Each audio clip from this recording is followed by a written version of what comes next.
c'est fécondation in biblio. Amen. Donc, bien entendu, on a voulu, dans cette série-là, explorer la parole pour voir dans le principe de reproduction que la parole nous parle, qu'est-ce qui ressort? Comment il faisait ça? Comment ça se passait dans la Bible pour qu'on puisse reproduire le modèle qui est de Dieu? Comment que le peuple de Dieu vivait ça?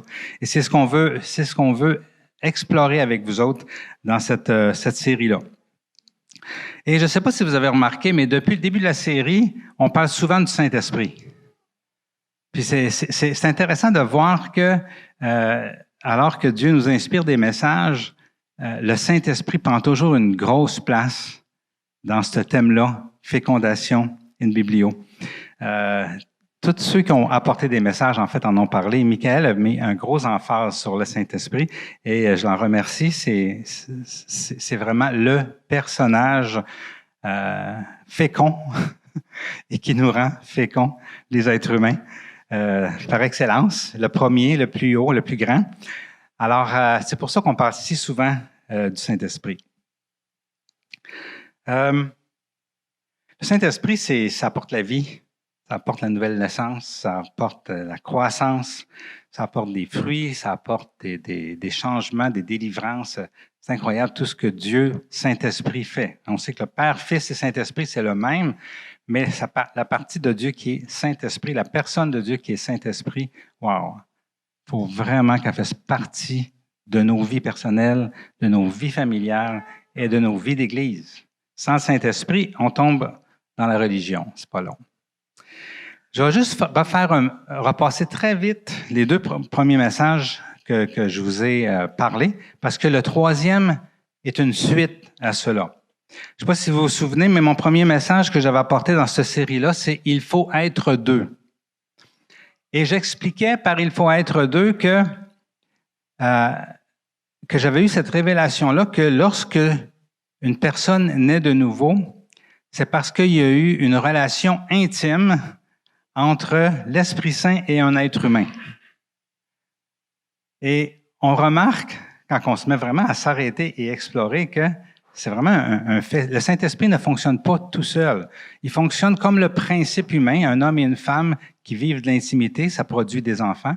Mais c'est ce qui se passe sur la terre aussi, dans ce phénomène-là où l'Esprit Saint s'unit à un être humain et il y a des naissances qui se reproduisent. Dans le message, c'est pour ça que je disais il faut être deux. Il faut être nous autres et le Saint-Esprit. Et je vous expliquais que c'est un phénomène surnaturel lorsqu'on expose notre vie, notre relation avec Dieu, lorsqu'on vit premièrement une relation avec Dieu et qu'on l'expose, la vie se reproduit. Et dans mon deuxième message, quand je disais « ça se fait tout seul », j'expliquais justement que lorsqu'on expose notre relation avec Dieu, lorsqu'on la cache pas, je faisais l'équivalence que quand on cache notre relation avec Dieu aux yeux du monde, c'est comme si on mettrait un condom au Saint-Esprit, ok? Mais lorsqu'on ne se cache pas, mais on vit notre relation avec Dieu devant les gens, c'est comme si les gamètes qui sont dormantes à l'intérieur des êtres autour de nous pouvaient recevoir l'Esprit Saint qui donne la vie. Okay? Le flot de gamètes du Saint-Esprit qui visite et qui cherche à donner la vie autour d'eux.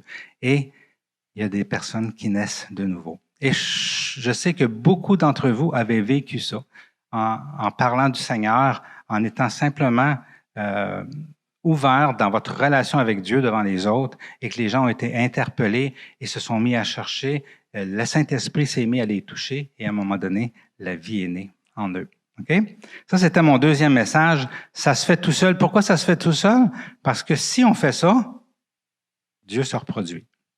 C'est-à-dire, l'Esprit reproduit, fait des nouvelles naissances et il a des enfants nés de nouveau du Saint-Esprit. Amen? C'était mon message numéro 2. Maintenant, mon message numéro 3, vous allez trouver ça bizarre, mais ça s'appelle « ça se fait pas tout seul ». OK? Là, vous allez vous demander, ouais, là, tu viens de dire « ça se fait tout seul ». C'est vrai que ça se fait tout seul, la nouvelle naissance d'une personne, mais il y a quelque chose qui se fait pas tout seul, puis c'est après. Un coup que la personne est née de nouveau, ce qui va suivre, pour faire de cette personne-là un enfant de Dieu qui va être en santé spirituellement, qui va grandir, qui va s'épanouir et qui va plus tard se reproduire, ça se fait pas tout seul. OK? Il faut faire quelque chose pour ça. Moi puis Lise, on fête notre 37e année de ne pas être juste moi puis elle chez nous. Et en fait, on fête nos premiers jours d'être de nouveau tout seul chez nous en ce moment. On a eu notre premier enfant il y a 37 ans et notre quatrième, Benjamin, il vient de partir à Sherbrooke, comme il vous a partagé la semaine passée. On a prié pour lui, pour aller à l'université. Et là, on se retrouve, moi puis Lise, après 37 ans, tout seul dans notre maison. Et je me souviens quand on a eu Dominique, au début, lorsqu'il est né, notre premier bébé, on était contents. On avait de la joie. Mais en même temps, on s'est aperçu que c'était pas juste « Ouh, c'est beau, bébé carré ».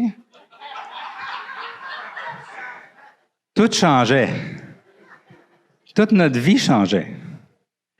Et comme dans bien des couples, des fois, c'est plus la femme que l'homme qui vit tous les changements parce que moi, j'ai continué à prendre des cours de flûte, des cours de pilotage, de m'épanouir dans ma carrière.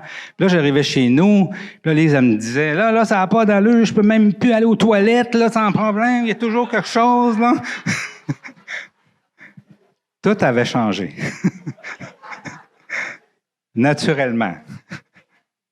Là, il fallait faire des choix.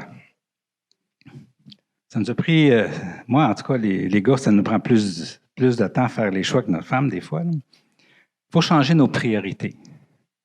Les choses sont plus pareilles. On peut décider de laisser l'enfant là puis continuer notre vie comme si de rien n'était, mais ça ne sera pas fort.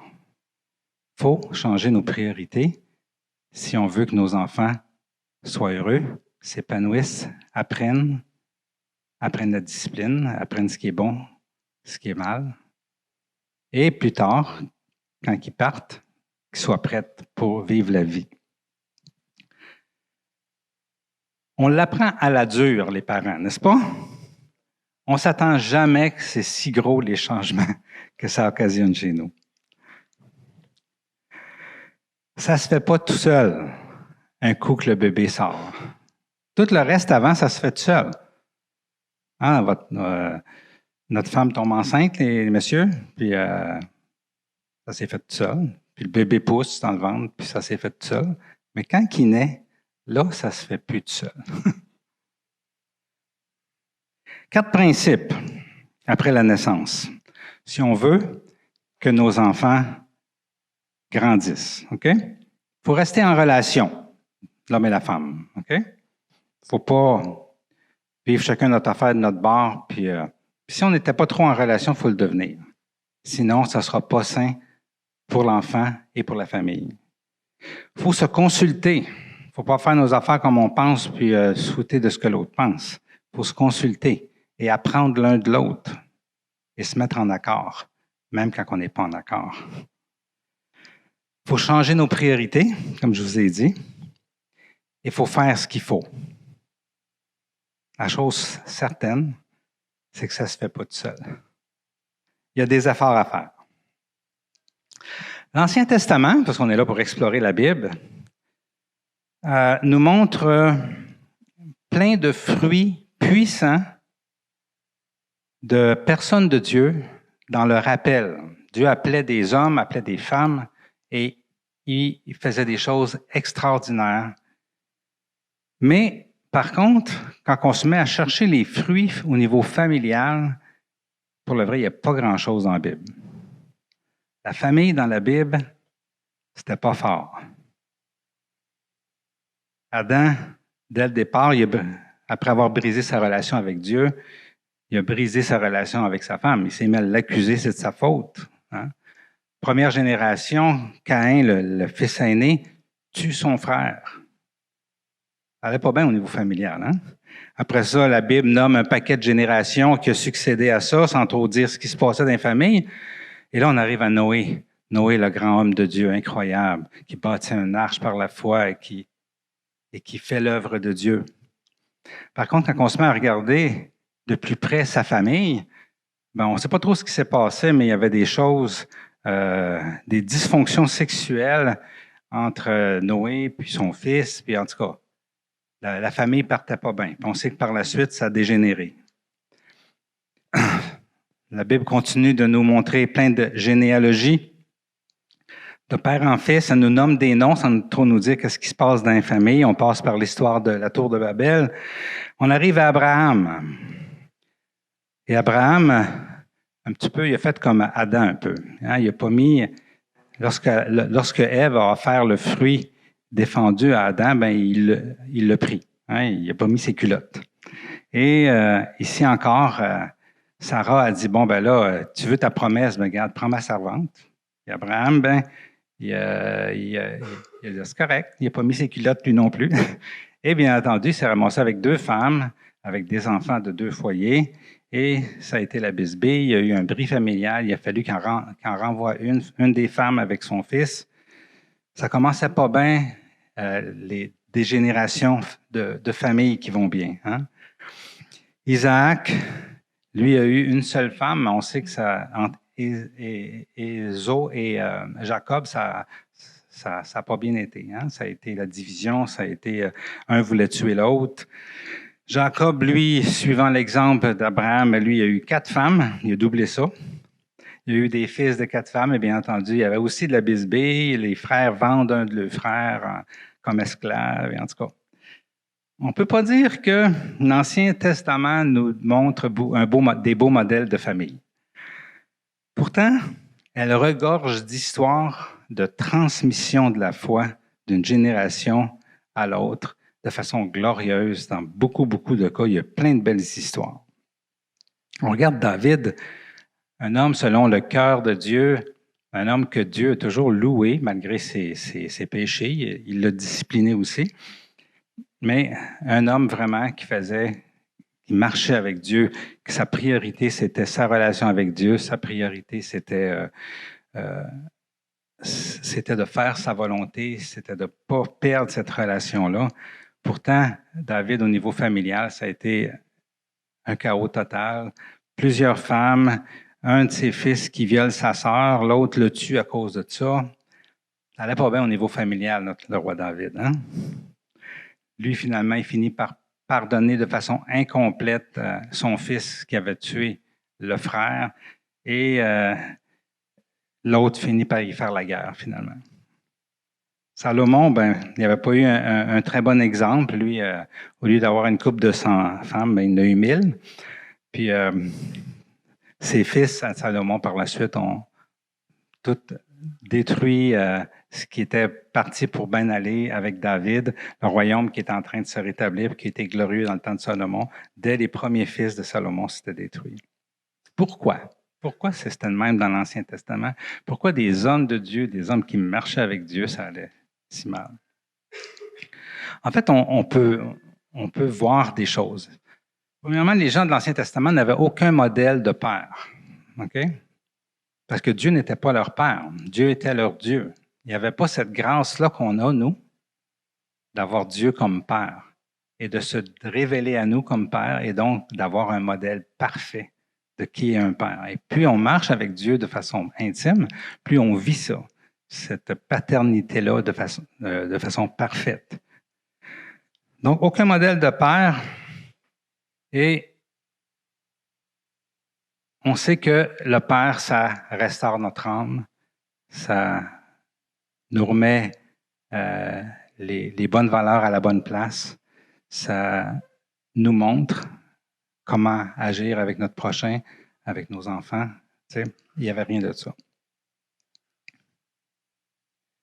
Même si toutes les familles naturelles, par contre, étaient dysfonctionnelles dans l'Ancien Testament, il y a plein d'histoires où une personne de Dieu a pris soin d'une autre personne spirituellement.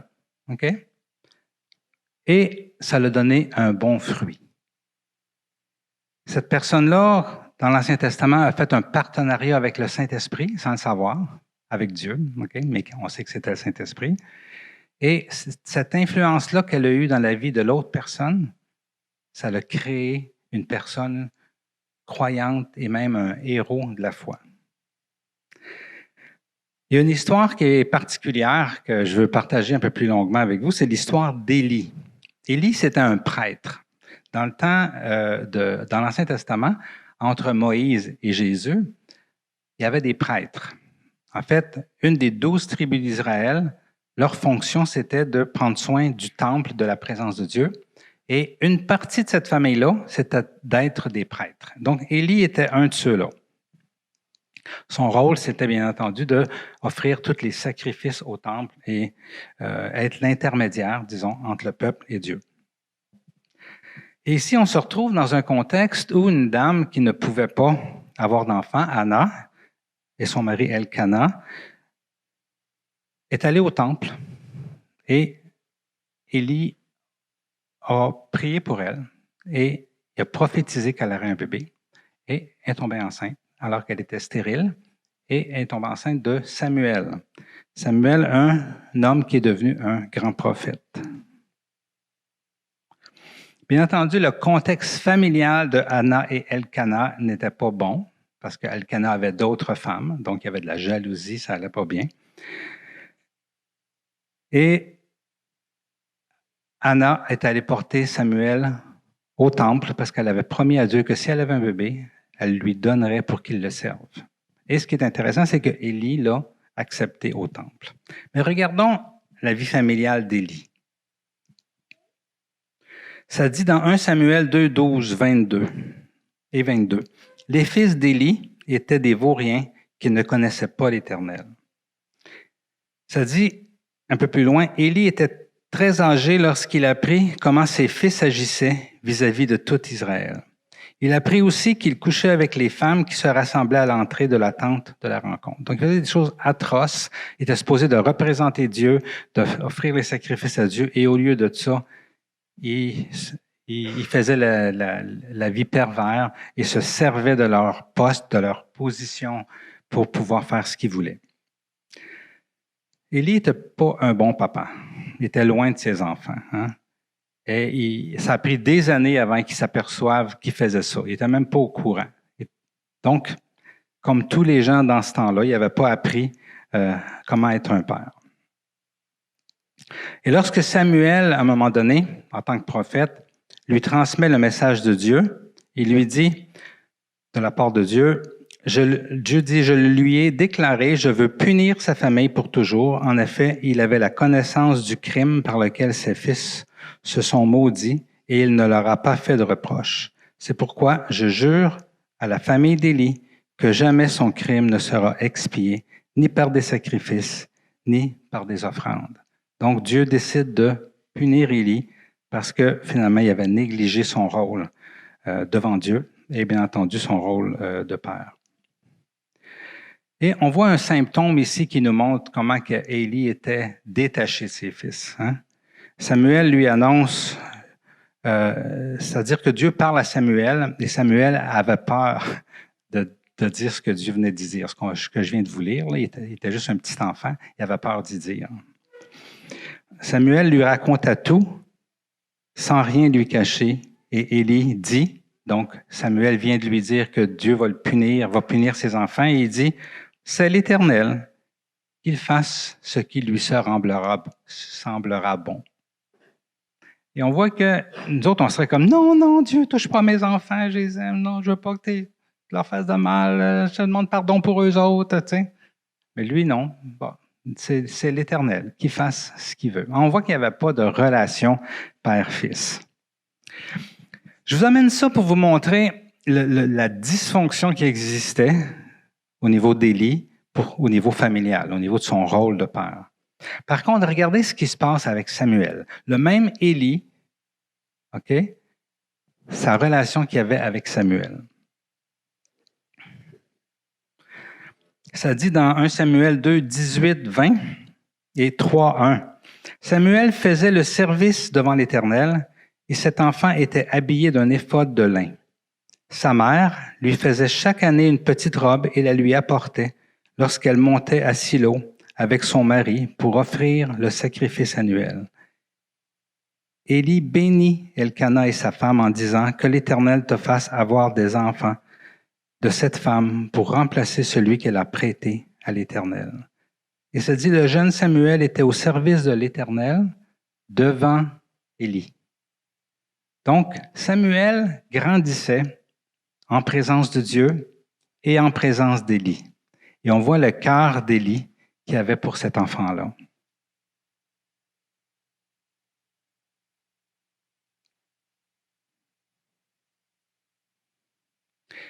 Les premières fois que Dieu a adressé la parole à Samuel, Samuel ne savait pas que c'était Dieu qui lui parlait. Et Samuel pensait que c'était Élie qui l'appelait. Il entendait une voix, Samuel, Samuel. Samuel allait voir Élie. Tu m'as-tu parlé? Ça dit dans 1 Samuel 3, 6, 7, l'Éternel appela de nouveau Samuel. Samuel se leva, alla vers Élie et dit, me voici car tu m'as appelé. Élie répondit, je n'ai pas appelé mon fils. Intéressant de voir qu'il l'appelle mon fils ici. Retourne te coucher. Ça dit, Samuel ne connaissait pas encore l'Éternel, la parole de l'Éternel ne lui avait pas encore été révélée. Comme un bon papa, ensuite, Élie lui enseigne les choses de Dieu. Si on regarde le passage qui suit, la troisième fois que Dieu parle à Samuel, ça dit, l'Éternel appela de nouveau Samuel pour la troisième fois. Samuel se leva, alla vers Élie et dit, me voici, car tu m'as appelé. Élie comprit alors que c'était l'Éternel qui appelait l'enfant. Et il dit à Samuel, va te coucher, et si on t'appelle, dis par l'Éternel, car ton serviteur écoute. Et Samuel alla se coucher à sa place. Comme un bon papa, Élie lui enseigne. Et Dieu répond. 1 Samuel 3, 15, 17. Samuel resta couché jusqu'au matin, puis il ouvrit les portes de la maison de l'Éternel. Et là, Dieu, entre-temps, il lui avait dit cette parole-là que je vous ai lue tantôt, qui dit à Élie qu'il va le punir pour ne pas avoir pris la part de Dieu et avoir pris plutôt la part de ses enfants.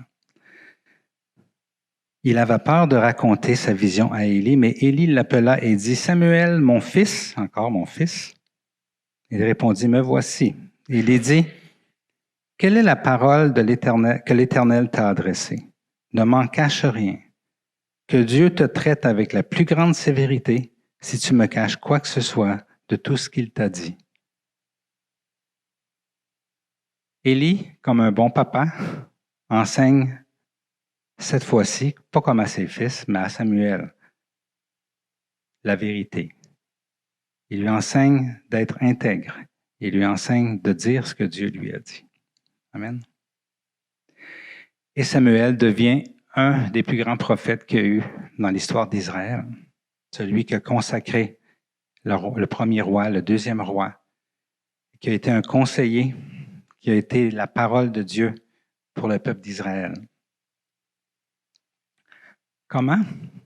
Oui, une femme qui a offert son fils, mais un homme qui a décidé d'en prendre soin, de lui parler comme un père. Et il y avait comme un partenaire avec lui. C'était qui ce partenaire-là? C'était l'Esprit Saint. Hein? Dieu était avec lui. Élie n'était pas seul. Élie et l'Esprit Saint ont élevé, on pourrait dire, Samuel, qui est devenu un grand prophète. Et ça rouvre les yeux quand on regarde ça. Ça dit, Samuel grandissait, l'Éternel était avec lui et ne laissait aucune de ses paroles rester sans effet. Tout Israël, depuis Dan jusqu'à Beersheba, reconnut que Samuel était établi prophète de l'Éternel. L'Éternel continuait à apparaître à Silo. En effet, l'Éternel se révélait à Samuel à Silo et il lui adressait des paroles. Ce que Élie n'a pas pu faire dans sa propre maison, avec ses propres fils, dans le naturel, il le fait dans le spirituel. Et c'est quoi la différence ici entre les deux? Il y a un partenaire qui est avec lui, et c'est le Saint-Esprit. Donc, ils sont deux. Élie, dysfonctionnel, pas un bon père, il ne sait pas trop comment ça marche, et il y a Dieu, parfait, qui lui sait ce qu'il veut. et qui sait comment élever un enfant. Imaginez-vous ce Saint-Esprit qui est avec Élie, vit en nous. Il ne vivait pas dans Élie, il était avec Élie. Mais nous, il vit en nous. C'est incroyable tout ce qu'on peut s'imaginer de ce qu'on pourrait vivre au niveau de la reproduction spirituelle, sachant qu'il vit en nous, ce partenaire-là. Dans le Nouveau Testament, la famille selon le Créateur, la famille modèle, un père, une maman et des enfants qui vont bien, va beaucoup mieux que dans l'Ancien Testament et surtout dans l'histoire de l'Église. Dans le Nouveau Testament écrit, on n'en trouve pas tant que ça de familles qui ont l'air d'aller bien. On soupçonne qu'il y en a, mais on ne nous en parle pas beaucoup. La différence, c'est que dans le Nouveau Testament, on a un modèle de papa, on a une mère extraordinaire qui est le Saint-Esprit, et on a un frère, Jésus, qui nous montre comment être un fils. Quel changement avec l'Ancien Testament, à cause de ce que Jésus a fait pour nous sur la croix, de nous avoir ouvert le ciel pour qu'on naisse du Saint-Esprit. Amen. Si on cherche quelques exemples, certainement la famille de Joseph et Marie était une bonne famille. On voit le respect, l'amour que Joseph avait pour sa femme, la foi des deux. Et ça dit qu'ils ont élevé non seulement Jésus, mais 7 enfants en plus. Et Jésus les obéissait en tout. Hein? C'était un beau modèle de famille. Lise m'a fait penser à une autre famille aussi, qui était probablement correcte dans le Nouveau Testament.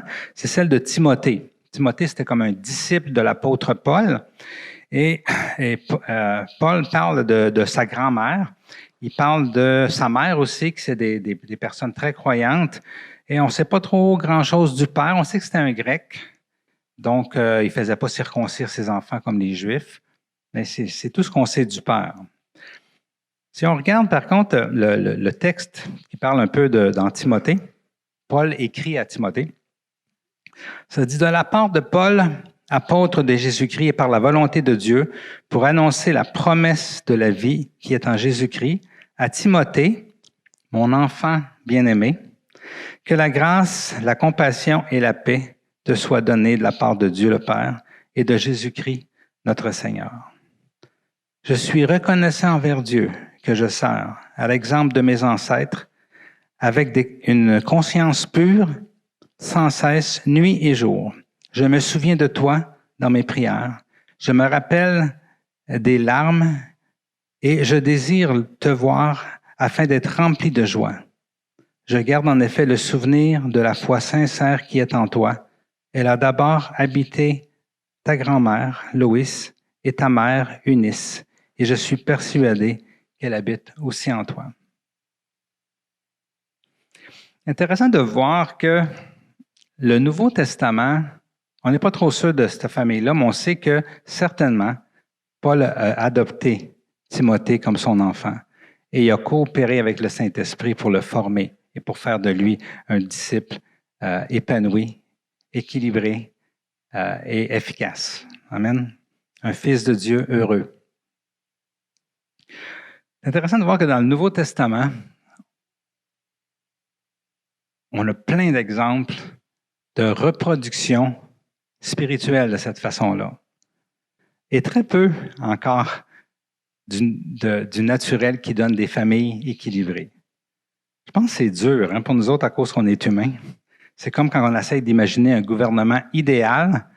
Puis des fois, il y en a, tu sais, que la théorie est incroyable, mais à cause c'est des êtres humains, ça boite. Tous les gouvernements boitent. Juste à cause c'est des êtres humains.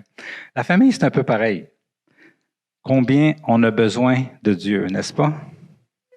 Combien on a besoin de Dieu. Je sais que plein de vous, comme nous, on lutte là, pour avoir des familles, puis des fois ça n'a pas marché, puis des fois ça marche. Puis on a besoin de Dieu. On a tellement besoin de Dieu. La Bible parle plus de cette famille spirituelle. Un être humain, le Saint-Esprit et les enfants. Elle parle plus de ça. Pourquoi? Hein, c'est surprenant. Peut-être parce que c'était difficile dans ce temps-là de trouver une famille modèle, puis qu'il n'en parle pas dans la Bible. C'est sûr que les gens n'avaient pas été exposés au Père, au Fils et au Saint-Esprit depuis longtemps, au début de l'ère chrétienne. Ou peut-être que Dieu met une emphase sur le fait de bâtir sa famille éternelle, ou probablement les deux. Hein? En fait, pour Dieu, les deux sont importants. Pour Dieu, il veut qu'on fasse tout ce qui est en notre pouvoir pour travailler, pour avoir une famille qui marche selon ses valeurs. Parce que c'est ça qui va nous rendre heureux.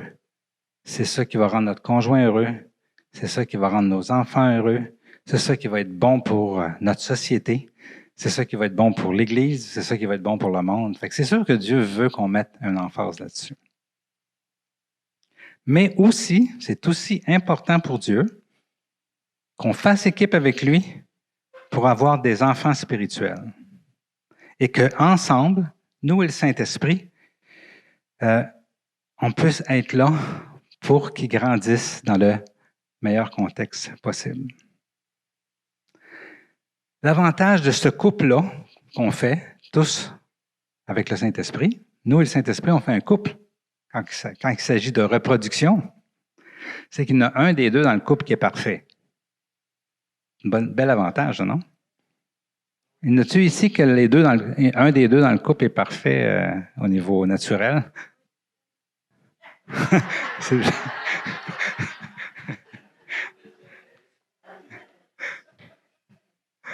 Ça a de gros avantages qu'un des deux soit parfait. Mais on sait que dans le naturel, c'est pas le cas. Hein? Y en a-tu qui sont plus parfaits que l'autre? Du moment qu'on se met à penser dans un couple qu'un est plus parfait que l'autre, c'est de la division que ça crée. Heureux les couples qui savent que les deux sont pas parfaits, en commençant par soi-même. C'est le début d'un bon fonctionnement, d'une guérison, d'une délivrance et d'un épanouissement. Hein? Donc, c'est un principe à garder. Mais dans notre couple, nous et le Saint-Esprit, qui reproduit des enfants et qui élève des enfants, un des deux est parfait. Je vais inviter Gaëtan. Je pourrais inviter bien du monde dans la salle ici qui sont mes enfants spirituels. Et quand je parle de mes enfants spirituels, c'est que j'ai exposé ma relation avec Dieu devant eux. Eux ont été interpellés par le Saint-Esprit et finalement, ils sont nés de nouveau. OK? Donc, il y a plusieurs personnes ici, mais là, j'ai choisi Gaëtan matin.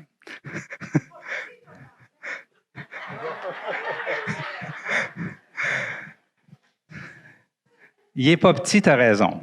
Quand il est rentré dans mon bureau, Gaëtan, là, OK, pour la première fois, le 11 septembre 2001, hein, la journée que les tours sont tombés,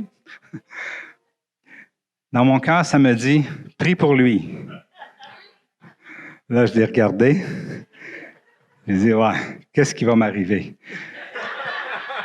Est-ce que je vais sortir vivant d'ici? Il était impressionnant à avouer, hein? Mais Gaëtan vivait des choses, puis Dieu me disait, faut prier pour lui. Fait qu'avec tremblement, j'ai dit, Gaëtan, je peux-tu prier pour toi? Qu'est-ce qui va arriver? Et il me dit oui. Alors j'ai prié pour Gaëtan.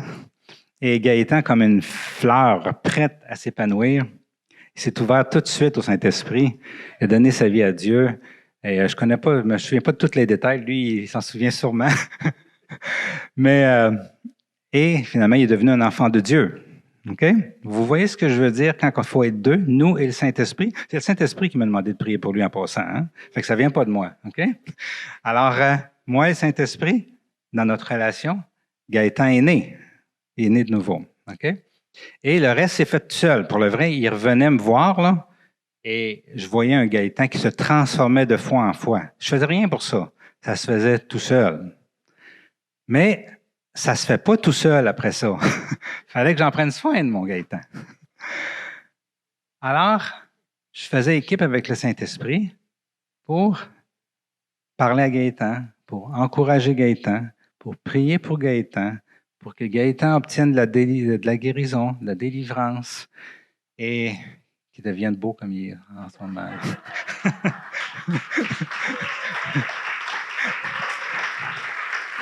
Mais, entre moi et le Saint-Esprit, il y en a juste un des deux qui était parfait. Moi, souvent, je me trompais. Le Saint-Esprit ne se trompait jamais. Des fois, je disais des choses que je n'aurais pas dû dire. Le Saint-Esprit, par en arrière, comme une bonne maman, allait corriger ça. il réparait mes gaffes. Hein? Des fois, je n'étais peut-être pas là, mais j'étais ailleurs parce que j'avais des préoccupations à la maison, je ne sais pas trop quoi. Mais le Saint-Esprit, lui, il était toujours présent. Hein? Des fois, j'étais plus absent parce que j'étais occupé ailleurs, tout ça, mais le Saint-Esprit, lui, était toujours présent. Et on pourrait nommer une liste comme ça, sans arrêter, de tout ce que j'ai fait de pas correct, parce que comme tout le monde, je suis un homme dysfonctionnel par rapport à ce que Dieu a dessiné au départ. Mais le Saint-Esprit, lui, qui est le deuxième dans le couple, qui est parfait, lui, venait réparer les choses et continuait de travailler et faisait que Gaëtan puisse s'épanouir dans le Christ. C'est incroyable. L'équipe qu'on fait, nous et le Saint-Esprit, lorsqu'on expose notre relation aux gens pour qu'ils naissent de nouveau et qu'après ça, on fait équipe pour les aider. On n'a pas besoin de tout savoir. On n'a pas besoin d'être parfait. On a juste besoin de coopérer comme un couple, okay, dans nos imperfections. Amen. Gaëtan, tu voulais-tu dire quelque chose? Vas-y donc. Avouez que Luc et le Saint-Esprit font tout un couple aussi. Hein? Moi, je peux vous dire que c'est l'homme qui a eu le plus d'incidence dans ma vie. Il a fait des modifications qui sont incroyables. Puis je vous ferai remarquer que Luc et Lise aussi, c'est tout un couple. Puis ces deux-là font la différence dans la vie de plein de gens ici. Hein? Pourquoi? Parce qu'ils sont à l'écoute, justement. Parce que Luc, c'est un outil incroyable dans les mains de Dieu. Puis c'est un partenaire incroyable pour le Saint-Esprit. C'est juste ça que je voulais dire.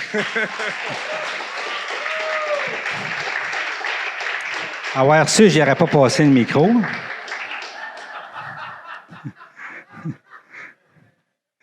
Amen.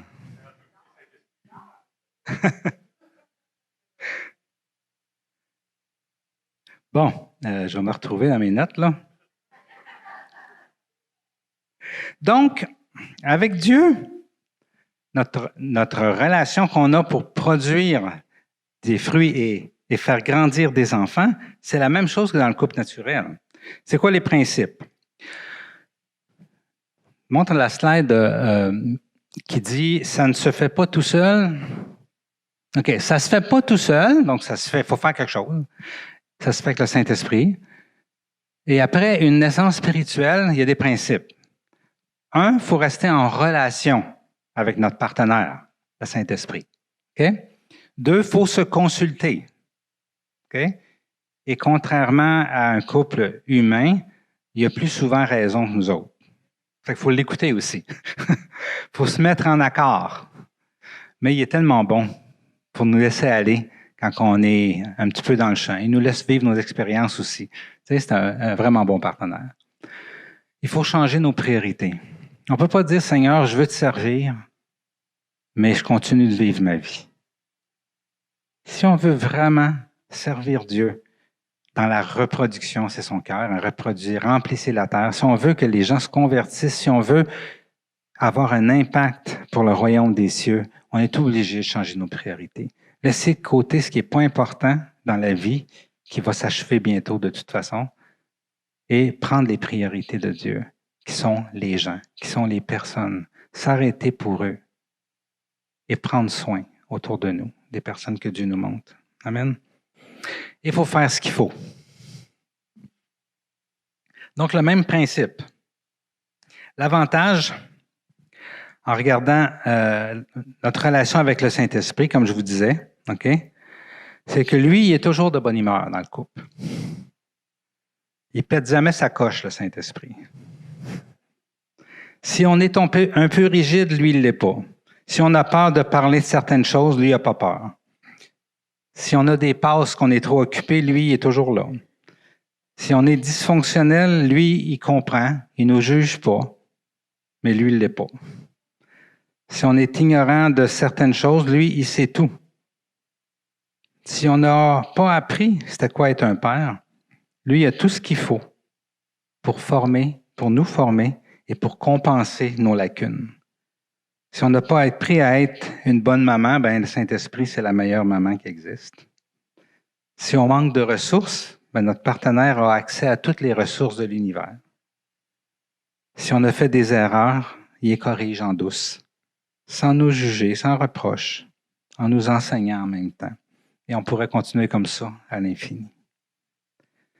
Chaque fois qu'on prend du temps pour quelqu'un, on le fait toujours en partenariat avec l'Esprit de Dieu. Et pour un fils spirituel, ce partenariat-là, moi j'aime ça le voir comme un couple. Le but de mon message, c'est que vous puissiez sentir que faire des disciples, c'est pas lourd. Faire des disciples, c'est une relation, premièrement avec notre Dieu et ensuite avec notre prochain. C'est pas lourd et Dieu fait tout le reste. Dieu nous invite à être en relation avec lui parce qu'il nous aime et son amour est allé jusqu'à la croix pour nous. Il nous révèle que cette relation produit des naissances. Il nous invite à exposer notre relation avec lui publiquement afin que les gamètes dormantes dans le cœur des gens puissent être rencontrées par son esprit qui donne la vie. Puis, il nous invite à faire équipe avec lui pour être des parents spirituels de ces gens-là. Il nous invite à en faire une priorité dans nos vies.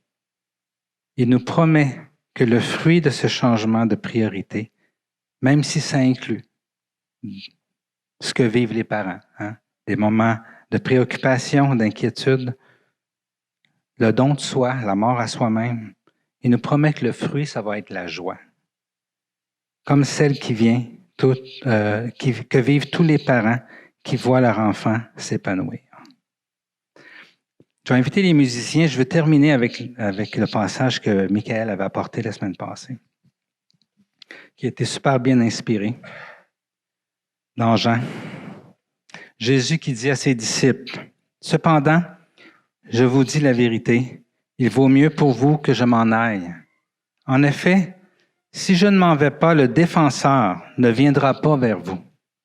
Mais si je m'en vais, je vous l'enverrai. » Jésus annonçait à ses disciples, alors qu'ils n'avaient pas encore vécu la nouvelle naissance comme vous la vivez. Il leur annonçait qu'on avait un partenaire pour se reproduire et pour faire la suite des choses, c'est-à-dire être des instruments de croissance pour les gens autour de nous, pour faire des disciples. Il dit, j'ai encore beaucoup de choses à vous dire, mais vous ne pouvez pas les supporter maintenant, parce qu'ils ne connaissaient pas ce qu'on connaît. Nous, on connaît le Saint-Esprit, car il ne vit pas autour de nous, il vit en nous. Et aussi autour de nous par nos frères et sœurs. Amen. Il continue pour nous montrer à quel point c'est wow d'être en couple avec le Saint-Esprit. Il dit, quand le défenseur sera venu, l'Esprit de vérité, il vous conduira dans toute la vérité, car il ne parlera pas de lui-même, mais il dira tout ce qu'il aura entendu et vous annoncera les choses à venir. Il révélera ma gloire parce qu'il prendra de ce qui est à moi et vous l'annoncera. Tout ce que le Père possède est aussi à moi. Ça, c'est notre partenaire qui parle. Voilà pourquoi j'ai dit qu'il prend de ce qui est à moi et qu'il vous l'annoncera. Encore un peu de temps et vous ne me verrez plus. Et puis, encore un peu de temps et vous me reverrez. Et après que les disciples se soient questionnés un peu sur ce qu'il voulait dire, il continue en disant, en vérité, je vous le dis, vous pleurerez et vous vous lamenterez, tandis que le monde se réjouira. Vous serez dans la tristesse, mais votre tristesse se changera en joie. Lorsqu'une femme accouche, elle éprouve de la tristesse parce que son heure de souffrance est venue. Mais lorsqu'elle a donné le jour à l'enfant, elle ne se souvient plus de la douleur à cause de la joie d'avoir mis un enfant au monde. Vous, donc, aussi, vous êtes maintenant dans la tristesse, mais je vous reverrai et votre cœur se réjouira et votre joie, personne ne vous l'enlèvera. Ce jour-là, vous ne m'interrogerez plus sur rien. en vérité, je vous le dis, ce que vous demanderez au Père en mon nom, mon Père vous le donnera. Qui veut un partenaire de même? C'est le partenaire parfait. Il est avec nous, il est disponible, on peut lui demander ce qu'on veut pour nos enfants spirituels. Et nous, on se réjouira, on s'émerveillera de connaître spirituellement c'est quoi une famille. Nous, l'esprit et nos enfants spirituels. Amen.